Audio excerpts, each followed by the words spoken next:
साध संगत जी, the inspired stories channel पर आपका बहुत बहुत स्वागत है। वीडियो शुरू करने से पहले कृपया आप मेरे चैनल को सब्सक्राइब जरूर करें और साथ में बेल आइकन को भी दबा दें ताकि मेरे नए वीडियो का नोटिफिकेशन आपको मिल जाए। और अगर वीडियो अच्छा लगे तो कृपया लाइक, कमेंट और ज्यादा से ज्यादा शेयर करें। अब देर न करते हुए आज की कहानी शुरू करते हैं। साध संगत जी, क्या आप भी नसीब के ऊपर विश्वास करते हैं? क्या आप भी सोचते हैं कि नसीब का लिखा मिलकर ही रहता है? अगर ऐसी बात है तो ये कहानी जरूर सुने। इस कहानी में आपको पता चलेगा कि नसीब का फल कैसे और क्यों मिलता है। अब देर ना करते हुए आज की रोमांचक कहानी शुरू करते हैं। साध संगत जी, बहुत पुरानी बात है। एक गांव में साहिबा नाम की लड़की अपने माता पिता के साथ रहती थी। साहिबा के पिता चल फिर नहीं सकते थे, वो अपाहिज थे, इसलिए वो कोई काम भी नहीं कर पाते थे और साहिबा की माँ भी काफी समय से बीमार थी, जिसकी वजह से वो बिस्तर से उठ नहीं सकती थी। एक दिन साहिबा के पिता ने उससे कहा, बेटा तुम भी ये सोचती होगी कि तुम्हें कैसा पिता मिला है जिसके होते हुए भी तुम्हें काम करना पड़ता है। साहिबा की माँ ने जब ये सुना तो वो भी रोने लगी। साहिबा ने अपने माता पिता की बात सुनकर कहा, माँ बाबूजी आप कैसी बातें कर रहे हो? अगर माँ बाप अपने बच्चों के लिए सब कुछ कर सकते हैं तो क्या बच्चे अपने माँ बाप के लिए ये नहीं कर सकते? इसलिए आप लोग इसके बारे में ज्यादा मत सोचा करें और अपनी सेहत का ध्यान रखिए। आप दोनों की सेवा करना मेरा फर्ज है। साहिबा की बात सुनकर उसके पिता ने कहा, बेटा मैं तो भगवान से प्रार्थना करता हूँ कि ऐसी औलाद सबको दे। ये सुनकर साहिबा की आंखों में आंसू आ गए। वो अपने आंसू छुपाते हुए बाहर चली गई। साहिबा अपने घर में ही मिट्टी के बर्तन बनाने का काम करती थी। वो बाहर जाकर बर्तन बनाने लग गई। साहिबा मिट्टी के बर्तन बनाकर बाजार में बेचा करती थी। साहिबा हमेशा यही प्रार्थना करती रहती थी कि भगवान उसके माता पिता को ठीक कर दे। मुझे उनसे कोई मदद नहीं चाहिए, बल्कि मैं चाहती हूँ वो किसी के मोहताज न रहे। अभी साहिबा ये बातें सोच ही रही थी कि तभी उसके पड़ोस में रहने वाली शालू आ गई। उसने आकर साहिबा से पूछा, साहिबा तुम्हारे माता पिता कैसे हैं? साहिबा ने उसकी बात सुनकर कहा, सब ठीक है दीदी, बस भगवान की कृपा है। भगवान जिस भी हाल में रखे हम खुश हैं। आप बताओ आपका क्या हाल है? शालू ने साहिबा की बात सुनकर कहा, मैं तो बिल्कुल ठीक हूँ, लेकिन तुम एक बात बताओ, अब तो समय बदल गया है। लोग तो स्टील के बर्तन ज्यादा इस्तेमाल करते हैं। ऐसे समय में तुम्हारे मिट्टी के बर्तन कौन खरीदता है? शालू की बात सुनकर साहिबा ने कहा, दीदी मेरा सहारा तो भगवान है। जब तक भगवान ने मेरा हाथ पकड़ा हुआ है मुझे किसी भी चीज की चिंता नहीं है। भगवान जो भी करेंगे ठीक करेंगे। शालू ने उसकी बात सुनकर कहा, ये बात रहने दो। जो भगवान के सहारे रहते हैं वो हमेशा भूखे मरते हैं। और देखो मौसम भी खराब हो रहा है। अगर अभी बारिश आ गई तो तुम्हारे सारे बर्तन खराब हो जाएंगे।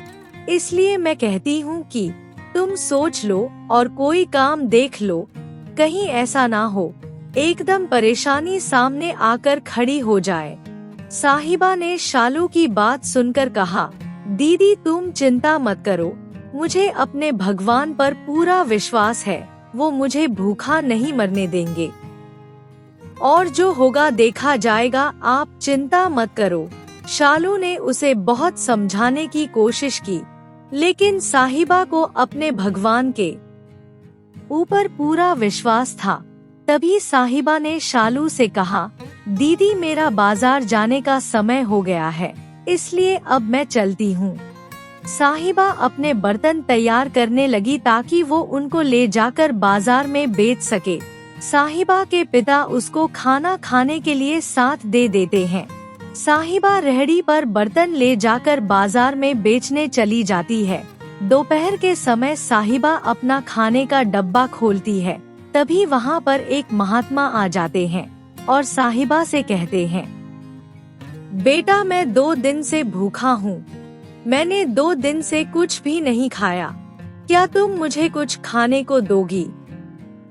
साहिबा ने महात्मा की बात सुनकर बिना कुछ कहे अपने खाने का डिब्बा उठाकर उनको दे दिया और कहा, बाबा आप ये खा लीजिए।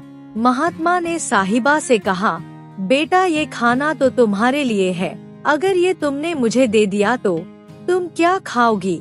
साहिबा ने महात्मा की बात सुनकर कहा, बाबा आप मेरी चिंता मत करो, आप खाना खा लीजिए, मैं घर जाकर खा लूंगी। महात्मा ने उससे खाना ले लिया और उसे आशीर्वाद दिया और फिर कहा, बेटा हमेशा एक बात याद रखना, तुम्हारा नसीब तुमसे कोई नहीं छीन सकता, तुम्हारा नसीब तुम्हें जरूर फल देगा। साहिबा को महात्मा की बात समझ में नहीं आई, लेकिन फिर भी उसने कहा, जी बाबा जी। महात्मा के जाने के थोड़ी देर बाद साहिबा भी वापस घर लौट आई। घर पहुंचकर साहिबा ने देखा कि घर में कुछ भी खाने को नहीं है। साहिबा उसी समय बाजार गई और खाना लाकर अपने माता पिता को खिलाया और खुद भी खाया। फिर उसके बाद साहिबा अगले दिन के लिए बर्तन बनाने लग गई। लेकिन जब अगले दिन सुबह साहिबा की आँख खुली तो उसने देखा कि बाहर बहुत तेज बारिश हो रही थी। साहिबा ने जब ये देखा तो वो बहुत परेशान हो गई और बोली, हे भगवान मेरे बर्तन तो सारे खराब हो गए होंगे। ये बोलती हुई साहिबा बाहर की तरफ भागी। बाहर जाकर साहिबा ने देखा कि उसके सारे बर्तन बर्बाद हो चुके थे। साहिबा अपने बर्तनों का अफसोस मना ही रही थी कि तभी उसकी पड़ोसन शालू वहाँ पर आ गई और उससे बोली, देखा मैंने तुम्हें कहा था ना कि ये काम नहीं चलेगा। तुम कहती थी ना कि तुम्हें भगवान का सहारा है। अब देखो ना एक बारिश आई और सब कुछ मिट्टी में मिल गया। ये बोलकर शालू वहाँ से चली गई। उसके जाने के बाद साहिबा आकाश की तरफ हाथ जोड़कर बोली, भगवान ये कैसी परीक्षा है, अब मैं क्या करूं? साहिबा अगले दिन नई मिट्टी लेने के लिए तालाब के पास जाती है, लेकिन बारिश के कारण तालाब में पानी भर गया था। तभी एकदम से फिर से बारिश शुरू हो गई। ये देखकर साहिबा को समझ में आ गया कि मिट्टी के बर्तनों का काम अब नहीं चल सकता, इसलिए अब घर चलाने के लिए कोई और काम करना पड़ेगा। ये सोचकर साहिबा ने जमींदार के घर काम करने का फैसला किया। जब साहिबा के पिता ने ये सुना तो उसने कहा, बेटा तुम कैसी बात कर रही हो, वो बड़े लोग हैं, पता नहीं तुमसे क्या क्या काम करवाएंगे। साहिबा ने अपने पिता की बात सुनकर कहा, पिताजी आप इस बात की चिंता मत करो, अब जो भी होगा देखा जाएगा, घर तो चलाना ही है। साहिबा की बात सुनकर उसकी माँ की आंखों में आंसू आ गए और वो बोली, बेटा मुझे बहुत बुरा लग रहा है कि तुम्हें ये दिन देखने पड़ रहे हैं। अपनी माँ की बात सुनकर साहिबा ने कहा, माँ तुम चिंता मत करो, भगवान सब ठीक करेंगे। जो मेरे नसीब में है वो तो मुझे मिलकर ही रहेगा और भगवान सब देख रहा है। ये बोलकर साहिबा जमींदार के घर चली जाती है और थोड़ी ही देर में जमींदार के घर पहुंच जाती है और उसके घर का दरवाजा खटखटाती है।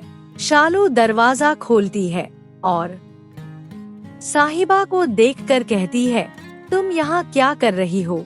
क्या बाजार बंद हो गया है? साहिबा ने उसकी बात सुनकर कहा, दीदी मुझे जमींदार से बात करनी है, क्या मुझे यहाँ कोई काम मिलेगा? शालू ने उसकी बात सुनकर कहा, तुम यहाँ क्या काम करोगी? तुम्हारे मिट्टी के बर्तनों से तो यहाँ मिट्टी ही भर जाएगी। ये बोलकर शालू हंसने लगी। तभी जमींदार ने आकर पूछा कि यहाँ क्या हो रहा है, बाहर कौन आया है। साहिबा ने जमींदार की बात सुनकर कहा, जमींदार जी, मेरा नाम साहिबा है। मेरे घर की हालत बहुत खराब है। मेरे माता पिता बहुत बीमार है और बारिश की वजह से मेरे सारे मिट्टी के बर्तन खराब हो गए हैं। इसलिए मुझे कोई काम की जरूरत है। क्या आप मुझे अपने घर में कोई काम दोगे? मुझ पर विश्वास रखिए, मैं बहुत मेहनत से काम करूंगी। जमींदार ने उसकी बात सुनकर कहा, वैसे तो मेरे घर में कोई काम की जगह खाली नहीं है, क्योंकि शालू यहाँ पहले से काम कर रही है। लेकिन तुम्हारी मजबूरी के चलते मैंने सोचा है कि तुम यहाँ काम कर सकती हो। तुम शालू के साथ मिलकर काम कर लेना। शालू जमींदार की बात सुनकर गुस्से में अपनी मुठियां भींच लेती है। उसकी आंखों में ईर्ष्या साफ नजर आ रही थी। हालांकि साहिबा वहाँ पर खुशी खुशी काम करना शुरू कर देती है। साहिबा बहुत मेहनत और दिल लगाकर काम करती है। साहिबा को इतनी लगन से काम करते देखकर जमींदार बहुत खुश होता है। एक दिन जमींदार उसकी तारीफ करता है।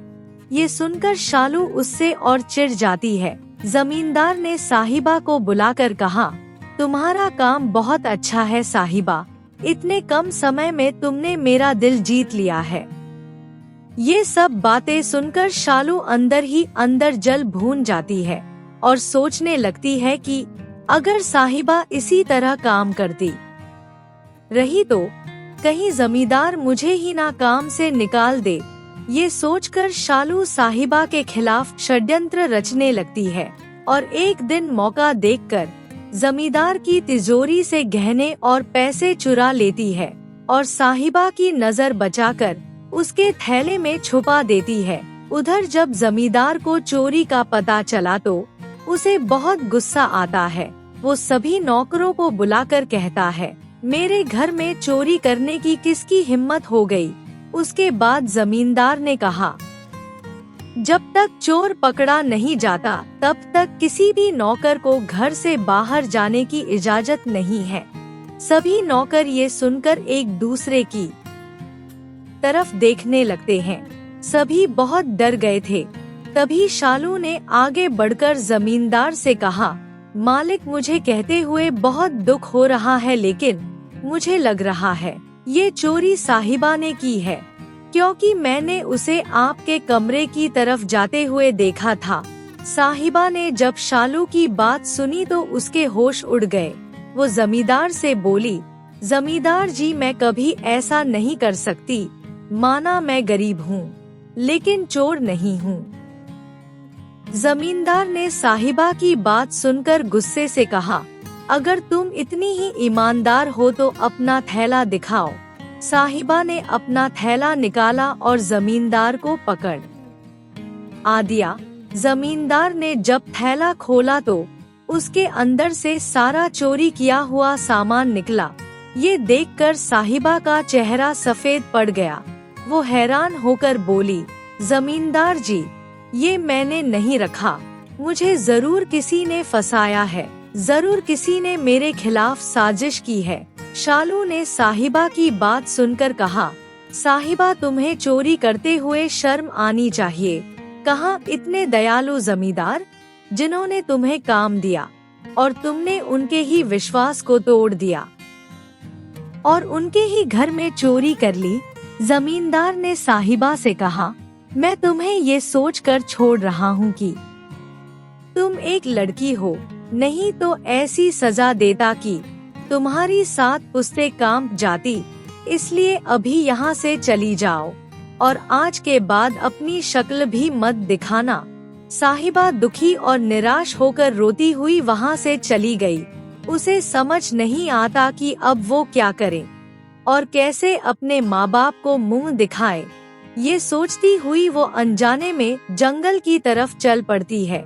जंगल में उसे एक साधु अपने शिष्य के साथ दिखाई देता है।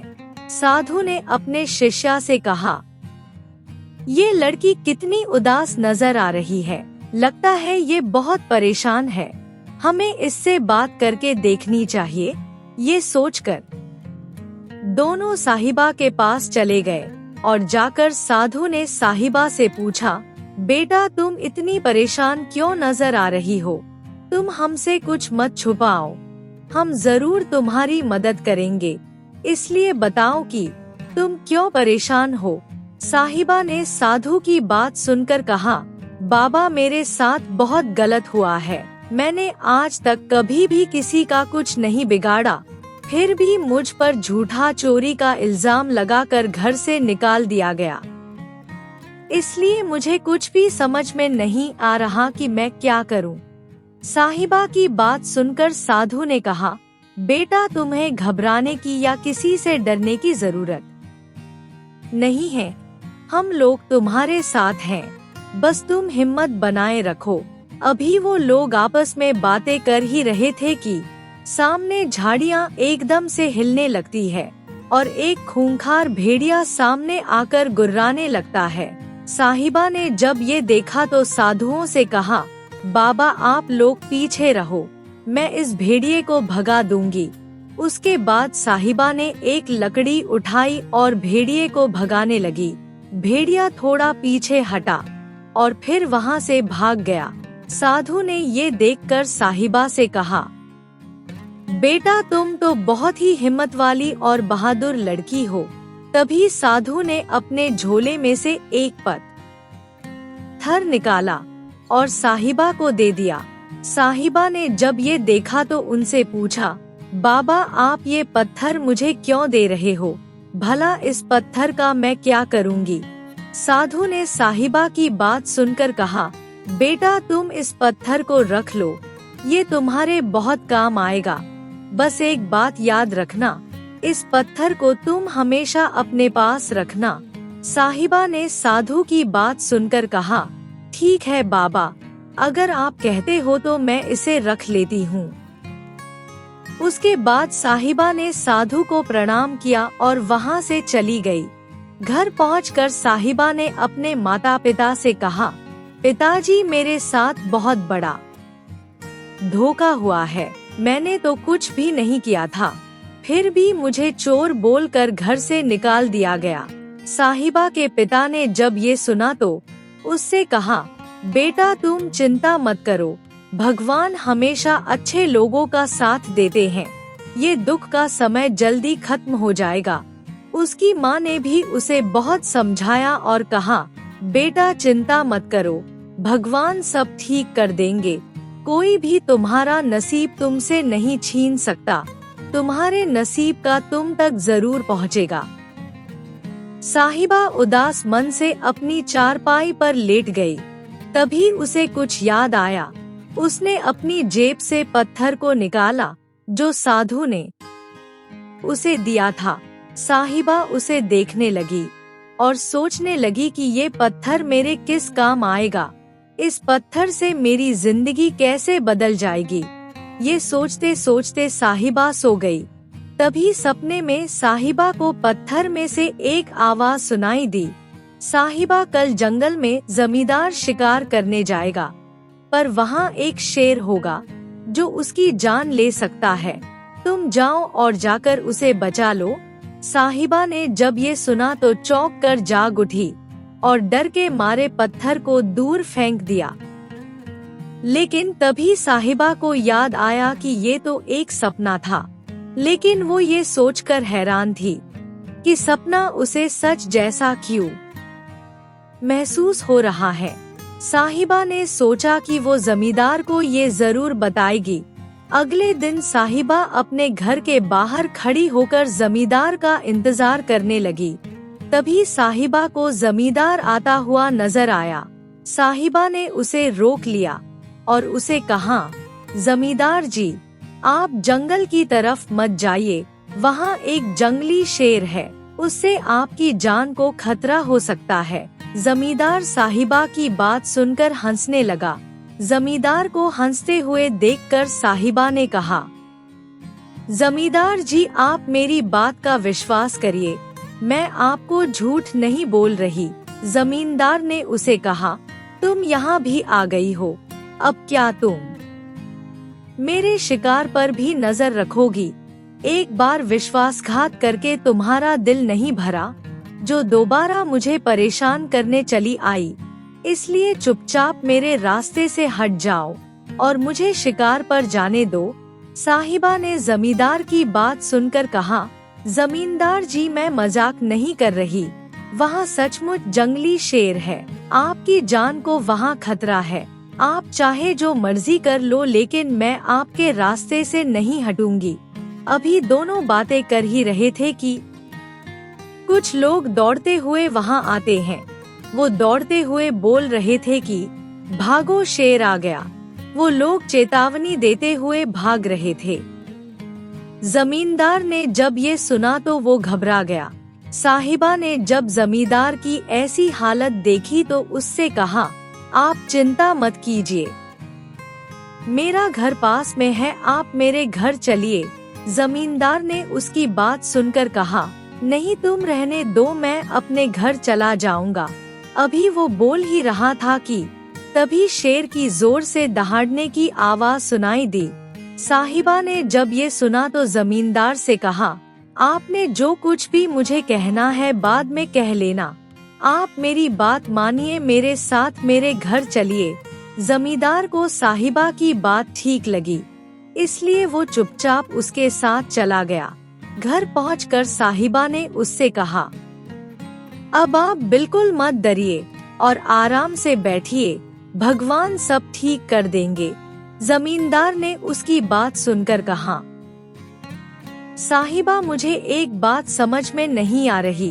पहले तो तुमने मेरे घर में चोरी की और अब उसके बाद तुम मेरी जान बचा रही हो। तुम क्या खेल खेल रही हो मेरे साथ?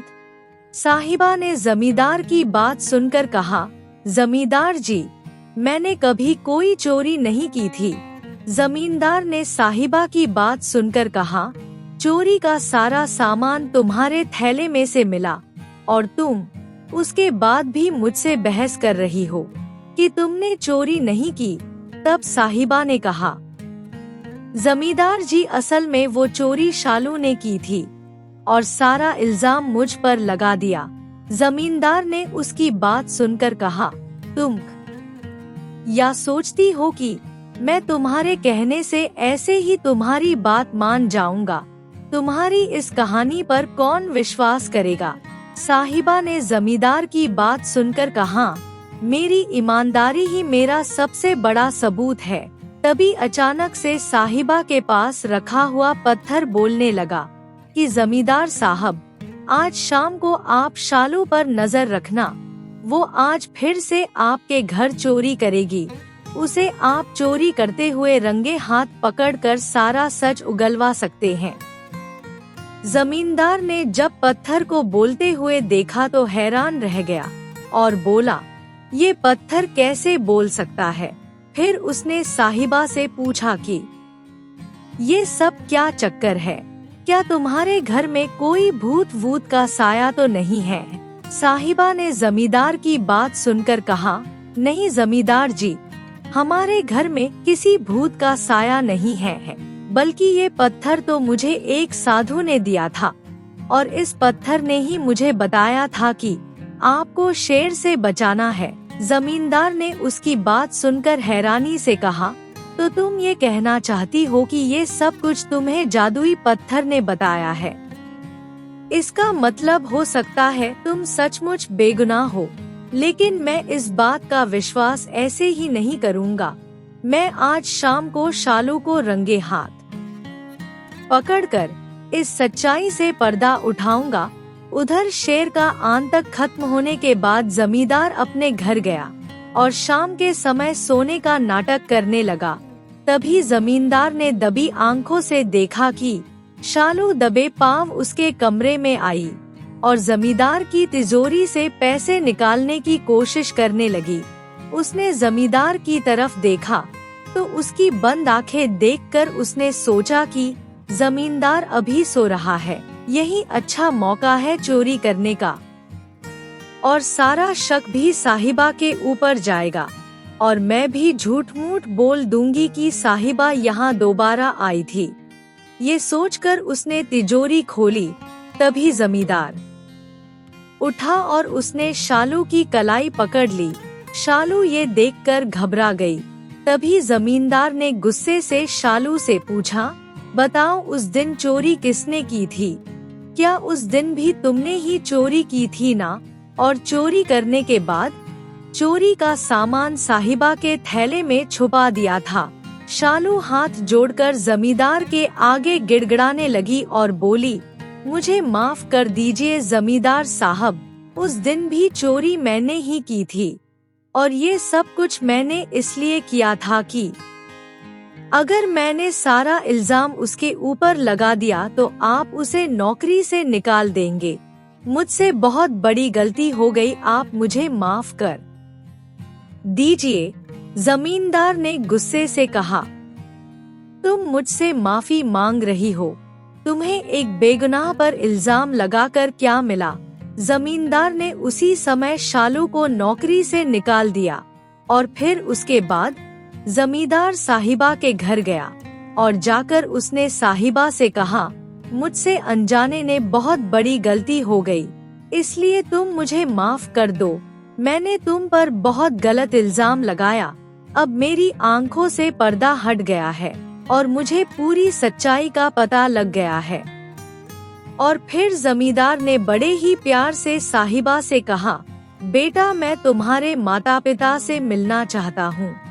साहिबा जमींदार को अंदर ले गई। जमींदार ने साहिबा के माता पिता से भी माफी मांगी और कहा, मैं अपनी गलती के लिए बहुत शर्मिंदा हूँ और आज मैं आपसे अपने बेटे के लिए आपकी बेटी का हाथ मांगने आया हूँ। जब साहिबा के माता पिता ने ये सुना तो वो हैरान रह गए। साहिबा भी ये सुनकर हैरान हो गई थी। जमींदार ने बड़े ही प्यार से उसके सर पर हाथ रखा और कहा, बेटा क्या तुम मेरे घर की बहू बनोगी? साहिबा ने कुछ सोचकर जमींदार से कहा, जमींदार जी, लेकिन मेरे माता पिता का कोई सहारा नहीं है। मैं अपने माता पिता को अकेला नहीं छोड़ सकती। साहिबा की बात सुनकर जमींदार ने कहा, बेटा तुम अपने माता पिता की चिंता मत करो, तुम्हारे माता पिता भी हमारे साथ ही रहेंगे। साहिबा को जमींदार की बात पर विश्वास नहीं हो रहा था, लेकिन तभी उसे महात्मा की बात याद आ गई। जब महात्मा ने उसे कहा था कि बेटा तेरा नसीब कोई नहीं छीन सकता, तेरे नसीब का फल तुझे ही मिलेगा। साहिबा के माता पिता भी ये सुनकर बहुत खुश थे।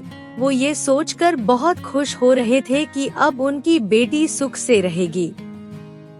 कुछ समय के बाद ही जमींदार ने साहिबा को अपनी बहू बना लिया।